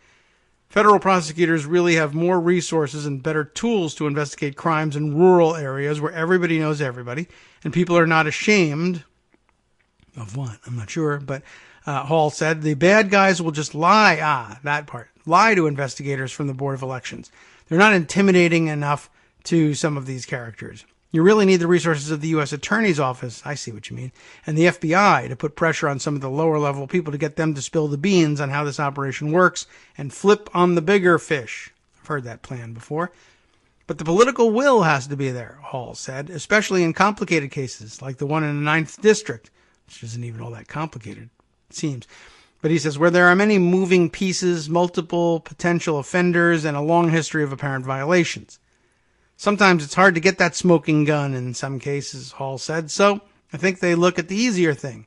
Somebody who was on probation and they didn't realize they couldn't vote and they tried to. They pursue that, they prosecute that, and they make a big deal out of that. Last month, Joshua Malcolm, a Robeson County Democrat and member of the state elections board, recently appointed chairman, said he was very familiar with the history of unfortunate activities, that's in quotes, in his part of the state. I am not going to turn a blind eye to what took place. To the best of my understanding, which has been ongoing for a number of years, that has been repeatedly referred to the United States Attorney and the district attorneys for them to take action and clean it up, Malcolm said. Bit jumbled there. This he said at the board's meeting on November 27th. In my opinion, those things have not taken place. Multiple people have now come forward to say in interviews and sworn affidavits that they were paid by Dowless and his associates to collect masses of absentee ballots in the district. That's illegal because of concerns of tampering. A close race could be turned by either forging unsealed ballots or simply failing to turn in enough of one candidate's mail-in ballots to give and another is what it says, a huge advantage among those voting absentee, and I suppose there could certainly be more than 2 candidates. Harris admits he hired Dowless, who worked closely with Red Dome Group, the political consulting firm to which Harris paid $428,908 for work in the primary and general elections. But Harris said he had no idea that Dowless may have done something illegal, and Dowless himself has, through an attorney, denied any of his work broke the law. The numbers and Dowless's documented history have raised suspicions that not everything in the election was strictly in bounds. 7% of the ballots cast in Bladen County were absentee mail-in ballots, the highest percentage of any of the 8 counties that make up the 9th District. 7%. 8 counties, 9th District. That's fun. In the GOP primary, Harris won 96% of Bladen County's mail-in ballots, an extraordinary showing against the Republican incumbent. In the general election, Harris took 61% of the county's mail-in absentee vote in a race where only 19% of the mail-in ballots came from registered Republicans. In order for that to happen, Harris would have gotten, there we are, all of the mail-in absentee votes of the 19% of registered Republicans, nearly all of the unaffiliated voters who used that method, and some of the Democrats who voted that way as well. More than 3,400 of the mail-in absentee ballots requested by voters in the 9th District were reported unreturned, according to the State Board of Elections. Most of those were in Bladen and Robeson counties and can be tied to precincts with high percentages of minority voters. It's a complex scheme and can be difficult for the average person to understand. Not really, I think we got our handle on that. But for investigators in the state board, it sounded awfully familiar. And that's because Bladen County has faced at least 5 investigations of this sort of fraud since 2010. Indeed, in 2016, the board detailed its findings about Dowless's operation in the starkest possible terms when it referred his case to the U.S. Attorney. The interviews led to information strongly suggesting that Leslie McCrae Dowless Jr., a.k.a. McCrae Dowless, who is associated with the Patriots for Progress, i.e. PAC, Independent Expenditure, PAC, and who is the recently elected candidate for Soil and Water Conservation District Supervisor in Bladen County. How about that? Was paying certain individuals to solicit absentee ballot requests and to collect absentee ballots from Bladen County voters, the board's 2016 report read. In doing so, workers employed by Dowless were required to hand carry the ballots to Dowless in order to be paid, the report read. Dowless allegedly instructed his workers to push votes for certain candidates while meeting with voters. Possession of an absentee ballot for delivery to a voter or return to a county board of elections by anyone other than the voter's near relative, or the voter's verifiable legal guardian is a Class 1 felony under NCGS 163-226.3A6. How do you like that for the North Carolina Code? The report detailed interviews with Caitlin Kroom and Matthew Mathis, a couple who said they were paid by Dowless first to collect absentee ballots from voters and then to collect and deliver them to him. Dowless denied this to investigators and the board. I guess there's the shameless lying they were talking about. He offered $225 for 20 collected ballots, according to the couple. They also told investigators Dowless attempted to interfere with the investigation into his activities by instructing them to lie about how the operation worked and to deny anything illegal had taken place. So some obstruction of justice there. If it's good enough for the president, it's good enough for McCrae Dowless. Riggs, the attorney with the Southern Coalition for Social Justice, said the revelations in the documents released by the Board of Elections this week are shocking, essentially showing that Dowless's documented vote harvesting scheme was allowed to thrive and grow while federal prosecutors were aware and made no indictments. Let's indict Donald Trump for this one. Why not? Seriously, how far up does this one go? I mean, I don't think he has any idea, but this is a U.S. Attorney Office problem. And last time we said there's a problem in the Office of the U.S. Attorneys, our so-called liberal media dismissed that out of hand in the beginning, and it took, pressure from the blogosphere, and in particular from Josh Marshall at Talking Points Memo to actually drum through their skulls that this was a real thing and a real story. And they had to apologize afterwards, but not that they've gotten anywhere with that. They figured the problem ended with George W. Bush's retirement and replacement by Barack Obama. And quite frankly, Barack Obama thought the problem had ended with the installation of Barack Obama too. But it didn't. What do you know? Let's see. Where we were talking about Riggs making comments on this. It's shocking that it took this long to come out. I think they did the right thing in referring it up to prosecutors, but they, state elections officials, can do a lot more to make information like this available and update the public on these referrals, Riggs said. If there's no movement, they could do more to make sure the public is aware they haven't heard back from state or federal prosecutors, Riggs said. If we had this information, we could have been doing some work and bringing some pressure. If we'd been aware the state and federal prosecutors had all of this and were dropping the ball. In the harsh light of recent media attention, the board has released a trove of information on current and past investigations into ballot fraud investigations in the district. But it shouldn't take a questionable congressional race turning into a media spectacle to get the board to be that transparent, Riggs said. I will say, I'm sad it came to this, but I'm heartened that it does seem like the state board are doing the right thing by releasing some of this stuff, Riggs said. By being more transparent, it allows groups like mine and others to bring public pressure. You have to have the information to do that. Unfortunately, Riggs said current legislation could make the process of investigations even more opaque to the public. As Policy Watch reported this week, House Bill 1029, now awaiting signature or veto from Governor Roy Cooper, would make all state board of elections investigations confidential, effectively shutting the door to any public scrutiny, particularly when it comes to campaign finance violations. Why would you do that?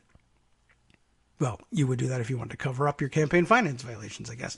The bill would also limit who could file a complaint with the state board, restrict investigators in how far back they could look at allegations, and require second investigations before evidence could be turned over to a prosecutor. That is going to make it much harder to investigate and prosecute things like this. For complaints to be heard, everything, Riggs said. What we're seeing now in the 9th District isn't voter fraud, making an important point, Riggs said.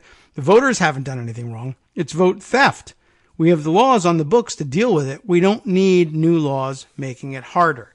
All good points from Riggs at the end there. And one more I would just go back and highlight again, that the bill that they're talking about, House Bill 1029 in the North Carolina State Legislature, I guess it's out of the legislature now and with the governor. And I don't know whether anything has happened in the time since this article was written. I don't know what the date on it is. I'll scroll back up to the top, I guess, and take a quick look.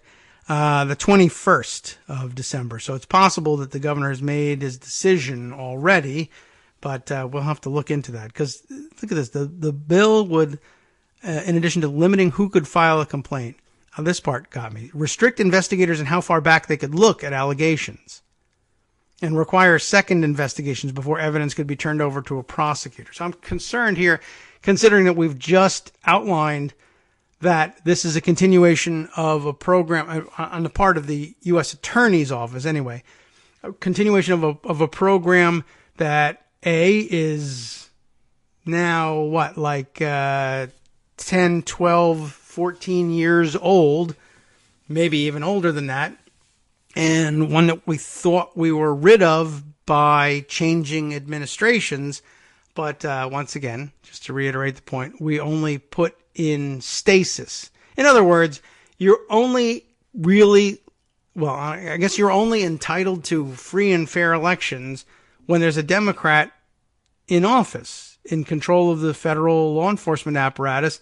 And, who knows what they're missing along the way. I mean, obviously, this sort of thing could have been going on in North Carolina, and evidence is not making its way to the U.S. Attorney's Office at some point.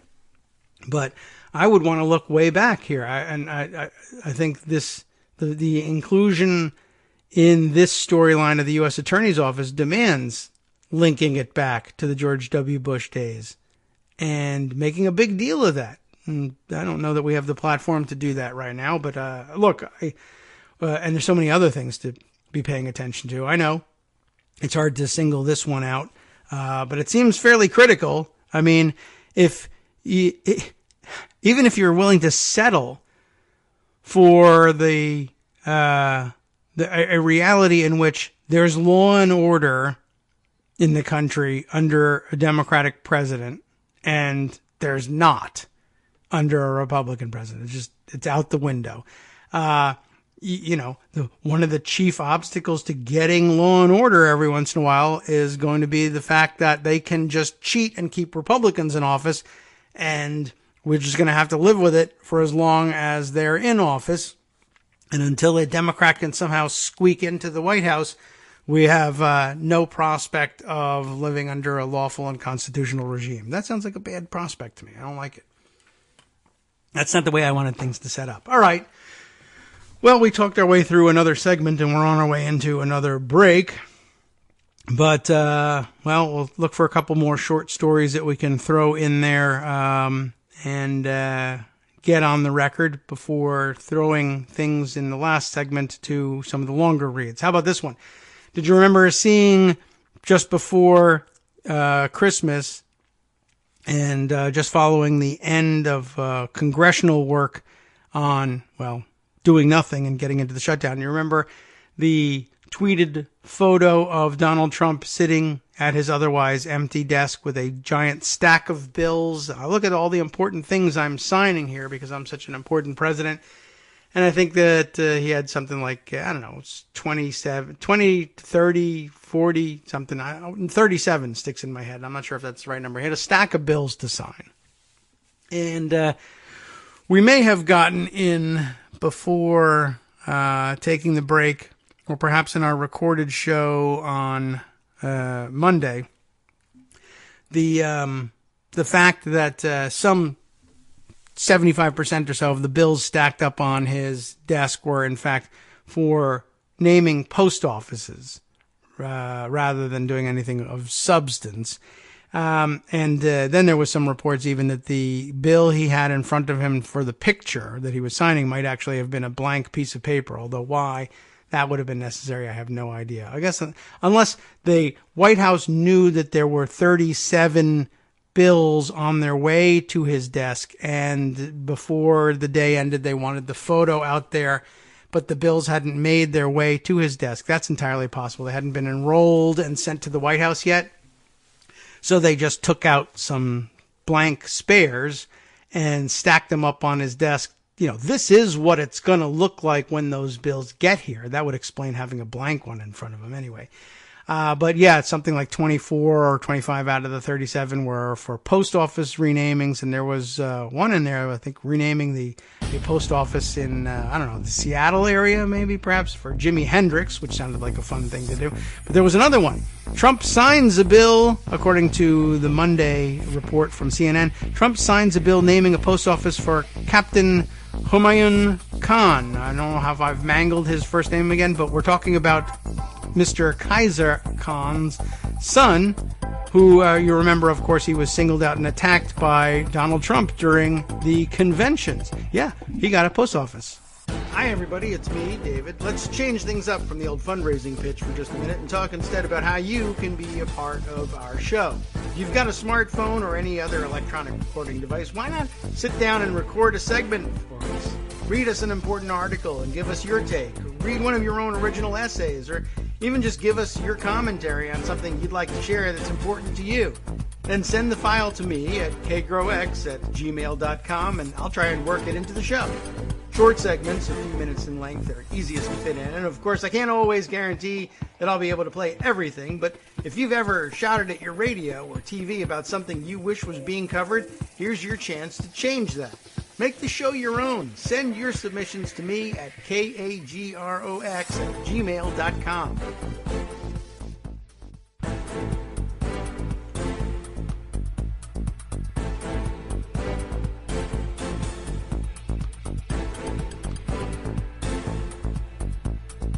Welcome back now to the Kagro in the Morning Show here on Netroots Radio. And yes, just to continue with that story, just to make sure that we all understand. I don't know exactly how it ended up happening. My guess is that Donald Trump, didn't read any of the bills that he was signing, and may not even have recognized the name, but perhaps you did. I say Kaiser, Khizr. I'm sure it's maybe pronounced like Kaiser Khan. I'm not certain how he pronounces it, but you remember that he ended up speaking at the Democratic National Convention along with his wife, Ghazala. I'm guessing again at the pronunciation and the emphasis there, who was on stage with him. Remember, you'll recall that she seemed like she was overcome with the emotion of and didn't actually make any remarks during her husband's speech. But and you'll recall that they came under attack during the campaign because Donald Trump, doesn't really have any regard whatsoever for anybody in any capacity ever. But after all of his campaign rhetoric about respect for veterans and the families of veterans, not ones that aren't for Trump. So we're against those guys. Anyway, as it turns out, there's been a U.S. post office named for their son, and I'm going to try again at the first name, Humayun, Humayun. I'm not certain where the pronunciation, where the emphasis goes. Humayun Khan, and you'll recall his story that he was a captain in the U.S. Army, killed in Iraq, as I recall, by a car bomber. Is that correct? And who had taken extraordinary measures to try and protect his troops during the incident as well. Awarded a Bronze Star for his actions, and so he's quite properly had a post office named after him. By the way, it's in Charlottesville, Virginia, and the bill, by the way, was introduced by Tom Garrett, a Virginia Republican who's now retiring from Congress, but got this postal facility named for him, and it's a little bit ironic, except for the fact that, well, maybe that's doubly ironic. Donald Trump doesn't read anything, and even if he had, he's forgotten about this whole thing a long time since, I'm sure. Anyway, just thought I'd enter that one on the record. A few other stories floating around that have captured some attention this morning.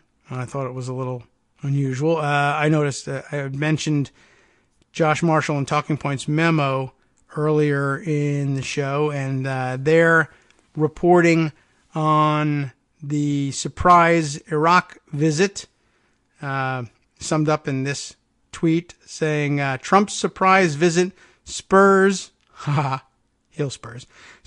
Iraqi lawmakers to demand U.S. withdrawal.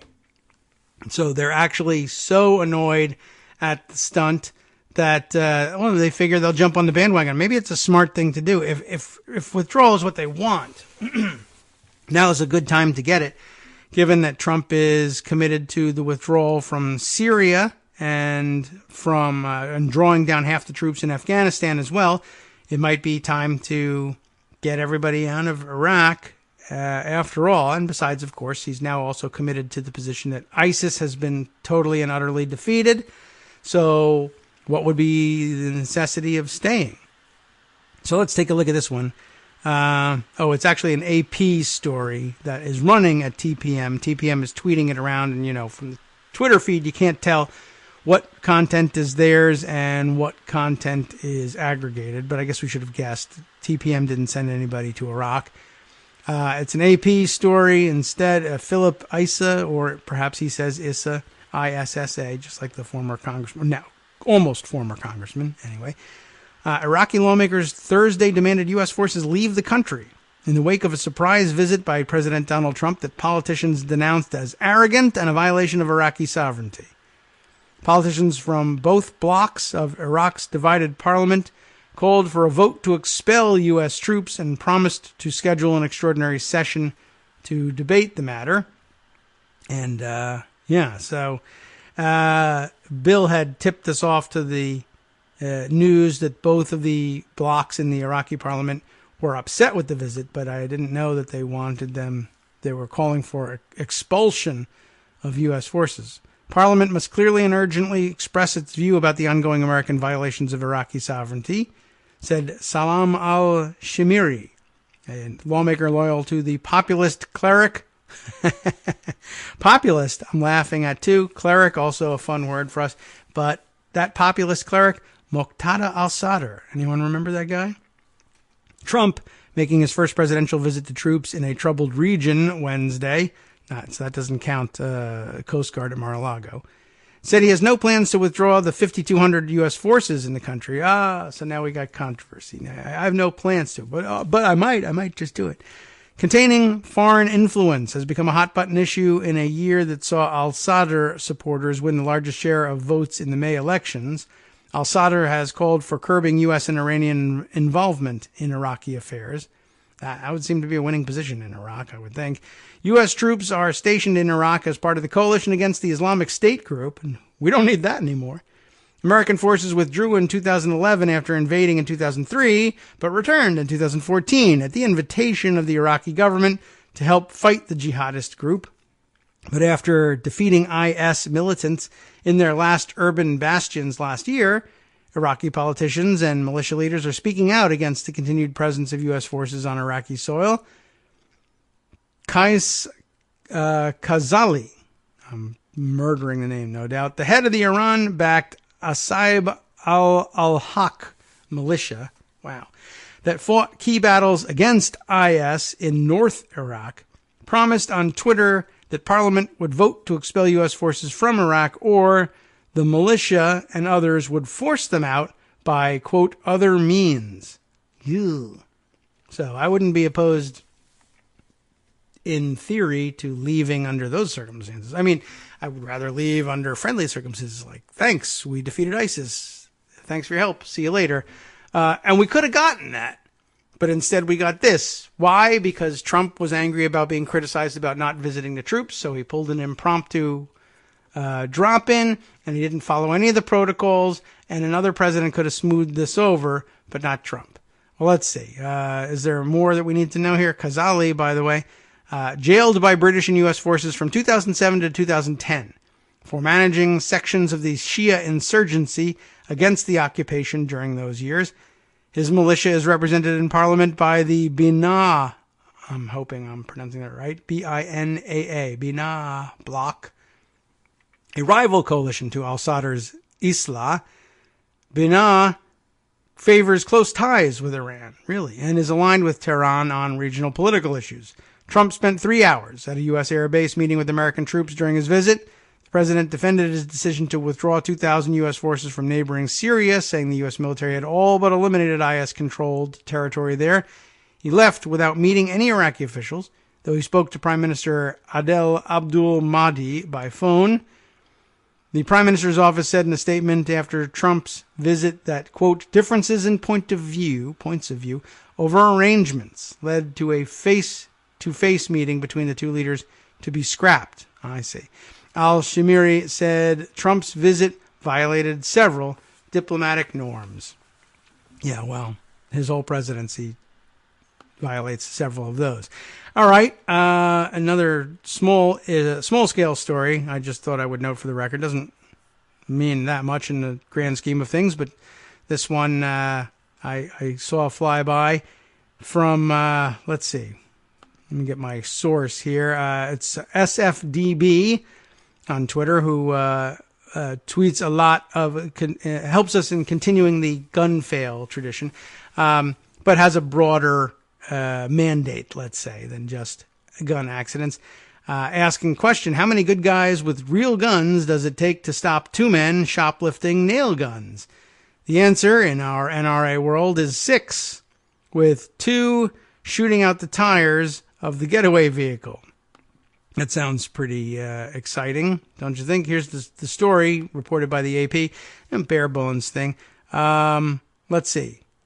Marysville, Washington is the setting here. Authorities say 2 men were surrounded by customers with guns while attempting to steal tools from a Washington store.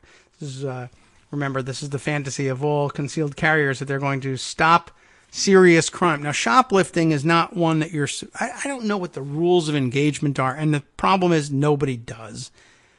But, look, the Daily Herald, the local paper, reports that the 2 men, ages 22 and 23, allegedly took 4 nail guns, each worth more than $400, from the Coastal Farm and Ranch store Saturday in Marysville. The men walked out of the store, got into a Honda Civic, only to be surrounded by about 6 customers with guns raised, like a movie, right? And were they in a circle around the car so that they would all shoot one another? That's interesting to think about. Court documents say the driver pulled forward, causing one man confronting him to land on the hood. Documents say another customer shot at the driver's side front tire, while a third fired twice at the rear tire.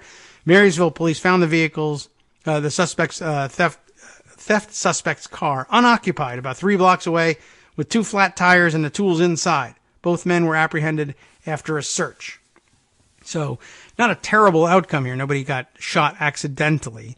But again, letting bullets fly in the middle of a parking lot is not a super safe thing to do. And I think that probably, more than likely, one person drew a gun on him, and then everybody else said, this is an excuse for me to draw my gun too. Let's all go out there and show that we have guns. Gun advocates, of course, will be holding this up as a huge victory, as opposed to the enormous potential mistake that it really is. And once again, violation of all the rules of engagement. Oh, speaking of which, by the way, Brandon Friedman continues one of the better gun fail traditions from year after year. He noticed a couple of years back, alongside the rest of us, that giving guns for Christmas is a huge American tradition among a certain segment of our population. And social media being what it is, everybody wanted to take pictures of themselves with their new Christmas guns and circulate them on the internet, which is a dumb thing to do for a number of reasons, not the least of which is it's just dumb to take pictures of yourself and circulate them on the internet. But add guns, millions of things can go wrong, including you accidentally shooting yourself, you setting yourself up for failure, you setting yourself up for gun fail inclusion, you setting yourself up to be the butt of jokes when that happens, whatever.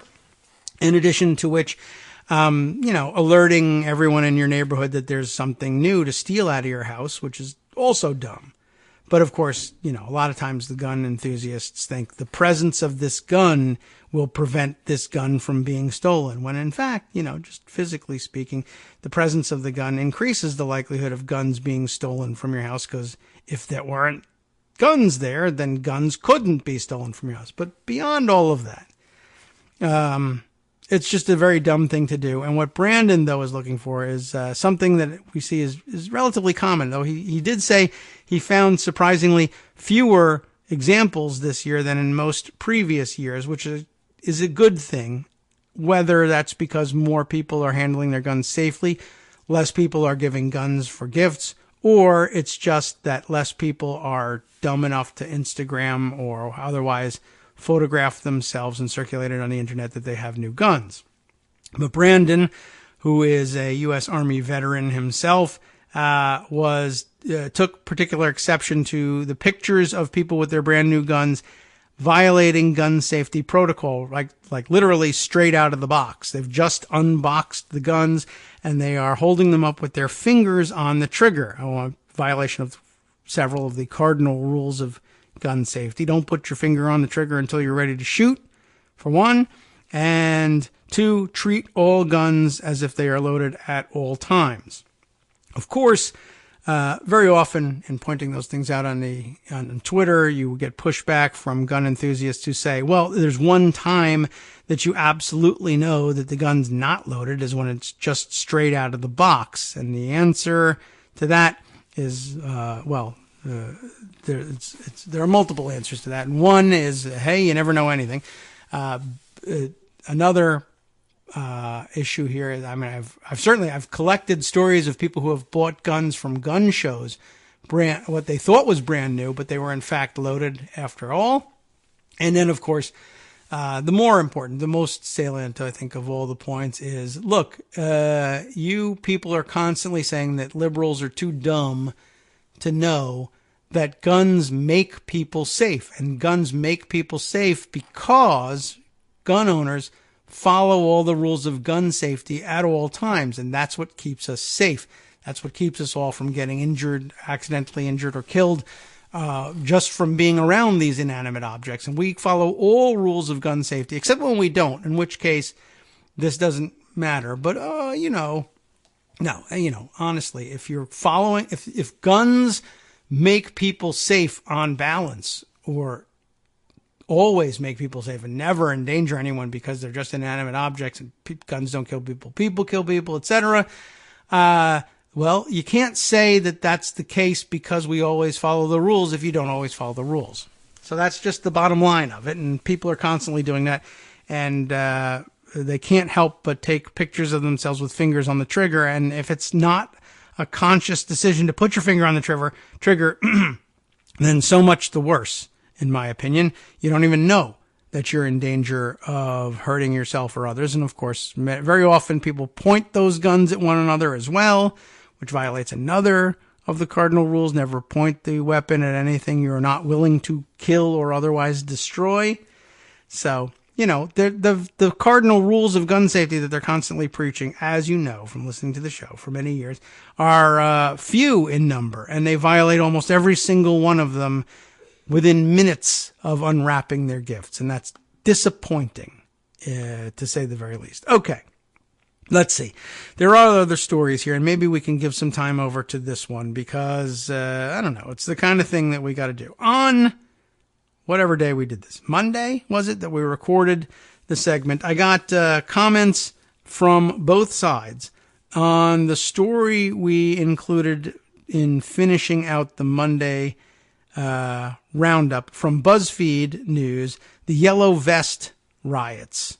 Remember, the Yellow Vest riots in France are what happens when Facebook gets involved with local news. I got some notes saying thanks for including that, and I got some notes that said, how dare you? You are a horrible person, and you cannot call yourself progressive. You are, in fact, a regressive force in everything, America, the world. And that caused me to say, I don't give a crap generally about that. I've never really been entirely sure whether I was progressive or not because I never understood exactly what it meant, but I understood that many of you identified yourselves that way, and I trust your judgment, and I like you guys, and I generally agree with you. So I said, I'll identify that way as well, too. Am I liberal? Am I progressive? Am I something else? I don't really know. Regressive, I never really felt was the case. But I said, all right, well, if that article was such crap, how about giving me one that you think is good? And there's plenty of room for this because I don't understand what's going on there. I got it one perspective, what was happening there from BuzzFeed. And of course, we read that article because someone said, hey, I think this is a good article. Would you read this? Sure, I will. And now I have another one. I think this is a good article. Will you read this one? It's from Jacobin magazine, which, well, you know where they come from. And if you do, then you might be interested in this because maybe you wanted to hear something that would give you a different perspective of what was going on. And I think my comment at the end of the BuzzFeed article is I still don't understand what's going on here. So I don't think I learned a great deal about what was happening other than the fact that some people had gotten into this by protesting high gas prices. And I think I agreed, hey, I don't like high gas prices. I'd love for them to be lowered too. Okay, a thing is going on here, and we might be able to skip some work or get something done here and have a good time, and let's protest, so what the hell. And the most interesting thing about it, though, really was that it appeared to be drawing people out in protest who had never otherwise been out in protest. And that is addressed to some extent in this piece here. And the writer here is Aurielle Dianara, who's, I don't know whether she's French or French affiliated in any way, but there's a little accent mark there, so maybe Aurielle is closer to the problem. Anyway, you'll guess where it's going just from the headline. We're with the rebels. France's yellow vest protests against fuel prices weren't organized by the left, but the fight to widen their demands is key to blocking the growth of Marine Le Pen's far right. That sounds like it might be of some interest. Like, okay, we'll tune in on this, right? And I guess maybe my initial confusion about the whole thing is, well, if the protests aren't organized by the left, who did it? And if they're apolitical, am I interested? And are they legit? What's happening here? Do I care? All right. The last 2 weekends, and this is a piece dated, November 30th. So again, hearkening back to mid-November. The last 2 weekends have seen mass mobilizations across France by the Gilets jaunes. I think I'm better at that a little bit. Protesting against the increase in fuel prices.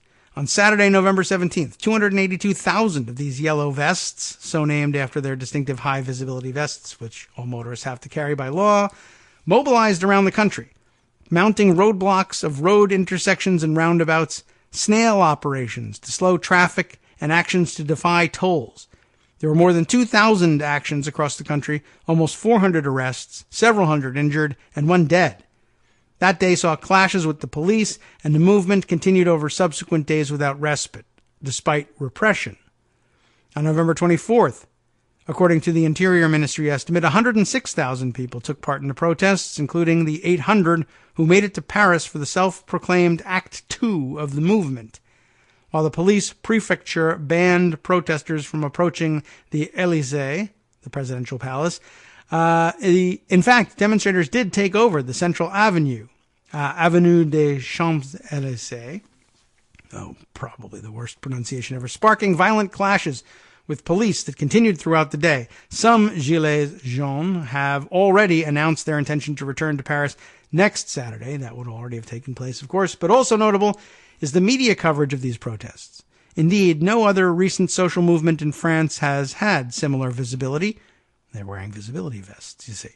For 10 days, the whole French press has been busy figuring out who these unlikely protesters actually are. So they're confused too. Many of them tell journalists that they have never previously demonstrated. It proclaims itself an apolitical citizens movement, and indeed emerged outside of the political and trade union frameworks that usually dominate large mobilizations. This is indeed a composite embryonic movement with many faces. Men and women, employees, precarious workers, those on unemployment benefits, the economically inactive, retirees, teachers, businessmen, and workers. Some party members and trade unionists are there too, mixed in among the mass, They come from both left and right, but they do have one point in common. This is the France that struggles to make it to the end of the month. Simply put, a movement of the people, but not all of them. Interesting. And I mean, it makes you sympathetic, although now I got question marks about workers and businessmen, and in there too. Workers, by the way, get mentioned twice in this somehow. Businessmen, do they struggle to make it to the end of the month? I guess some can. So, which people are they? The people who are mobilizing in the Gilets jaunes movement are the people of peripheral France. And I guess this is where the sympathy comes from Jacobin. Those who come not from large urban centers, but from smaller towns and rural areas. A part of the country that is not usually seen is today rising up. To make itself visible, it wears the fluorescent yellow vest. You know all about those. They came together and organized on social media. A few weeks ago, groups started being created for each département, right? The small administrative units of France, in case you didn't know what I was trying to pronounce there. And sometimes they held a few preparatory meetings before they took to the streets on the dawn of Saturday the 17th. The Gilets jaunes came together to protest against the increase in fuel prices, and with good reason. This year the price of diesel has increased by 23% and petrol by 14% due to the jump in the price of a barrel of oil. In addition, the government has recently announced that diesel and petrol prices will increase further by 4 and 7 cents a liter, respectively, presenting this as a means of financing an ecologically oriented energy transition. And this is what had me confused about the whole thing at the beginning. Like, well, okay, I understand being angry about high gas prices, but the idea, I thought that the majority of the price increase, well, besides the market price increase, was about a fuel tax that was designed to try and lower consumption and finance some sort of green transition. Is that not what's happening? I think it is, but they're still pissed about it. And it means that the protest isn't exactly leftist in orientation. Anyway, continue on because it's complex. You know that. And we're not going to get through all of this, unfortunately. But this announcement has, unsurprisingly, caused great discontent among the lower and middle classes, especially those of peripheral France, most affected by transport costs. For these citizens who travel many miles every day by car, fuel prices can seriously cut into their incomes. In terms of their demands, what are their demands? The Gilets jaunes, first of all, want to get rid of this carbon tax. But behind the anger, there is something else. As they and their supporters have repeated over the last 2 months, to justify their actions, which have stirred no little upset, the fuel price issue is something of a straw that broke the camel's back. The voices heard in recent days express a clear feeling of exasperation. That's clear, but about what? I don't know. The sense of being the objects of contempt of and exclusion by a political class which they generally reject. So this is sort of the Trumpist aspect of it in a way. We're the forgotten men and women of France. Many call for the government and President Emmanuel Macron to resign, which is what everybody yells about whenever you're upset with anything. Is it a realistic possibility? More so in France than here. They continually insist on his low support and weak electoral legitimacy. After all, in last year's presidential contest, he scored only 24% in the first round, and turnout in the runoff hit historic lows. Macron resign is a slogan that thunders through the provinces and along the Champs-Élysées. This feeling of exasperation is the result of years of fiscal and social policies that have gradually strangled the low and middle classes, including in terms of the tax take. Immediately upon reaching office, Macron abolished the Solidarity Wealth Tax, or ISF in French, giving 4 billion euros to the richest. That sounds bad. And has strengthened the tax credit for solidarity and employment, or CICE, a tax cut and exemption program transferring 41 billion euros a year to French companies, including multinationals. Shortly afterwards, with the 2018 budget bill, Macron established a flat tax, that allowed a lowering of taxation on capital, handing another 10 billion euros to the richest. At the same time, the government has increased the general social contribution, or CSG, income tax to be paid by pensioners, while Pensions themselves have ceased to be indexed to inflation and thus to retirees' ability to buy consumer goods. It has got rid of the subsidized contracts, which allowed large numbers to work on contracts partly financed by public bodies, and lowered by €5 a month the amount of housing contributions, APL, for the most disadvantaged. As if that were not enough, the new carbon tax will weigh 5 times heavier on the budgets of the middle classes than on the upper classes. Yet the government has taken no steps to counterbalance this obviously unequal treatment, for example, by giving aid to the families on the most modest budgets. Well, that does present a certain amount of difficulty, doesn't it? Let's see if we can finish up this section and tease for the rest of it. We'll come back to this later in the week. Building on policies already implemented by Presidents Nicolas Sarkozy and François Hollande, the effect has been to produce a further massive increase in inequalities. Over the last 2 decades, the largest fortunes in France have increased tenfold, while according to a recent study by OFCE and INSEE, French families' average purchasing power has fallen by €440 a year since the 2008 crisis. And in this context, it is unsurprising that a sense of injustice, and humiliation has spread, as well as that of an arrogant president of the rich.